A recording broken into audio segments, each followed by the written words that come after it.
Hey fam, another quick video for me because Niantic have just dropped some more news in preparation for the upcoming Dynamax Legend Canterbury Battles starting up as of this coming Monday. Let's check out really quickly what they have to say. Attention trainers, leading into each Legendary Flight Max Battle weekend, there will be timed research available that rewards trainers with Dynamax Pokemon counters that are strong choices to battle these Legendary Dynamax Pokemon. And as of 10 AM this morning, that timed research has just gone live. Before I continue, let me just say, the timed research finishes in 3 days and 8 hours, just in time for Max Monday, and can be easily completed for free within a couple of days. But as time is the most important currency that we all have in life, I'm going to blitz through all of this so that we can show you what we get. So first up, to complete 3 max battles and collect 500 max particles, we've got to catch another okay, there's a couple things to do. See you shortly. Okay, I'm on to the second max battle, and I just had a look at some of the other tasks. Had to unlock a max move, max out another 3 moves, catch 5 max mons, win 3 max battles, second one done here, and collect 500 max particles.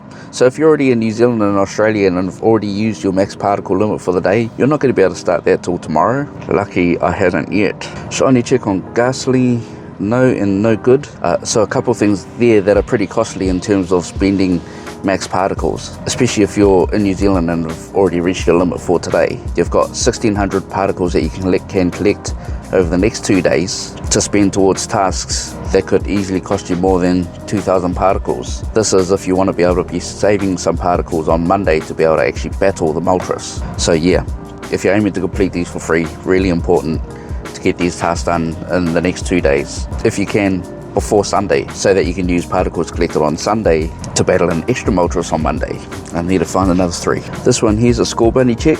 Dynamax Cinderace tells it as one of the top counters that we have available, and yes, while that is true, Gigantamax Cinderace is going to be even better. So as I mentioned in the Articuno prep video, probably a better one to save your resources for. 627 is the hundo, so this one's not too bad. Okay, I need to find 2 more. Before I do, need to make sure that you know how to check if you've reached your limit for collecting max particles for the day or not. Up there in the top left where it says 500, 100 out of 1000, if you tap on that, it'll tell you how many more particles that you can collect for the day. I can collect 320.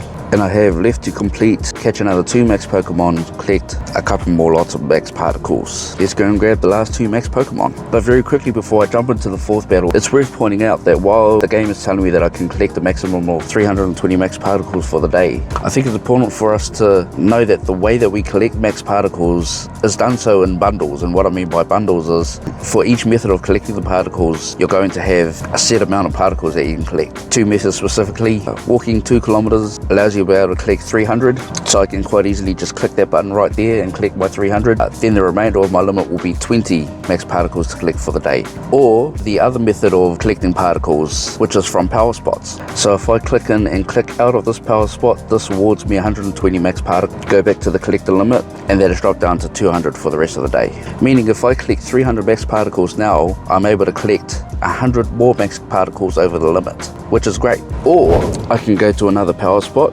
collect the 120, which in turn brings me down to an 80 particle limit for the rest of the day, and now I can collect my 300, which just allowed me to go 220 max particles over the daily limit. So by taking advantage of the way that we can collect particles, we're able to increase our daily limit of 800 max particles to a total of 1080 purely by claiming them in a specific order. For myself, I find this works best. At the start of the day, I collect my 300, which has usually been walked from the day prior. Throughout the day, I'll collect 120 from 4 power spots while I'm out and about, which there brings me to 780 particles collected so far for that day. And generally by this point, I would have either walked or will be close to having walked 2 kilometers throughout the day, where I can go ahead and collect another 300 and be able to claim the max amount of particles possible for that day.